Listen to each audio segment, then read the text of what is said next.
স্বপ্নে তোমায় দেখতে চাই ওগো প্রিয় রাসূল, তুমি ছাড়া যে নাই যে গতি আশা করো কবুল। স্বপ্নে তোমায় দেখতে চাই ওগো প্রিয় রাসূল, তুমি ছাড়া যে নাই যে গতি আশা করো কবুল। তুমি আমাদের বিশ্ব নেতা শ্রেষ্ঠ হাতিয়ার, আল্লাহর সৃষ্টি আমরা তুমি প্রিয় সবার।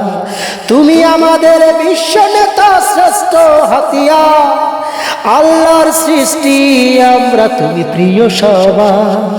স্বপ্নে তোমায় দেখতে চাই ওগো প্রিয় রাসূল, তুমি ছাড়া যে নাই যে গতি আশা করো কবুল। স্বপ্নে তোমায় দেখতে চাই ওগো প্রিয় রাসূল, তুমি ছাড়া যে নাই যে গতি আশা করো কবুল, আশা করো কবুল।